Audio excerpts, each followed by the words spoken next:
ఒకరోజు అడవిలో స్నేహితులందరూ కలిసి మాట్లాడుకుంటున్నారు.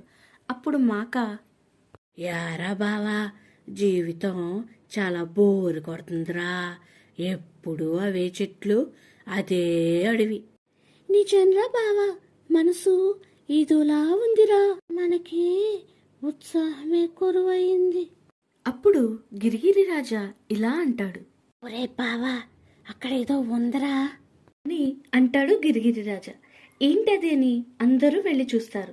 అప్పుడు అక్కడ అద్భుత దీపం ఉంటుంది. అప్పుడు వారిలో వారు మాట్లాడుకుని చుండగా జీనీ బయటకు వచ్చి ఇలా అంటాడు, నా పేరు జీనీ. మీరందరూ ఎందుకో బాధగా ఉన్నారనుకుంటా. అప్పుడు వెంటనే కిట్టి ఇలా అంటాడు, జీను గారు, మాకు బతుకు గంజి మీద ఉప్పులా ఉంది, ఏదైనా మాయ చూపించండి అని అంటాడు కిట్టి. అప్పుడు జీనీ వెంటనే, ఓ అదేనా మీ సమస్య? నాతో రండి, మిమ్మల్ని నాతో తీసుకుని వెళ్తాను. మాయాలోకం చేరుకోగానే మాక కింగిలా చాలా సంతోషంగా ఉంటుంది. కిట్టి మెత్తటి పరుపు మీద మాయాపాలను తాగుతుంది.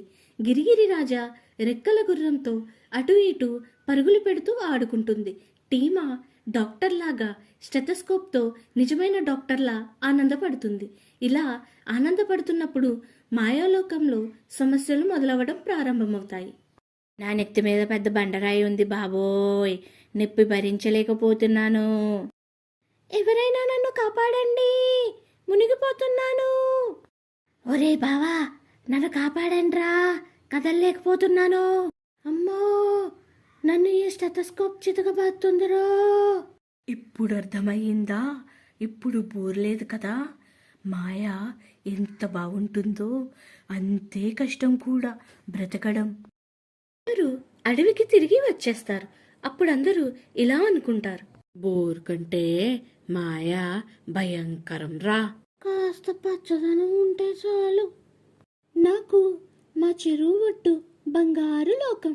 అసలు ఆనందం బయట కాదు, మనసులోనే మన చుట్టూ ఉంటుంది. బయట వలలు వెతకడం మాయకు బలయ్యేలా చేస్తుంది. ఎంత అద్భుతం కనిపించినా మన బ్రతుకు నిజం కంటే గొప్పదేమీ ఉండదు. మాయ వెంబడి పరుగులు పెడితే మిగిలేది ఒంటరితనమే. కానీ ఏదేమైనా బావా, మన టీమా బావకి గట్టిగా పెళ్లి జరిగినట్టుందిరా. లేకపోతే వీడు యాక్టింగ్, వీడు డాక్టరా. మీకు మా వీడియోస్ నచ్చినట్లయితే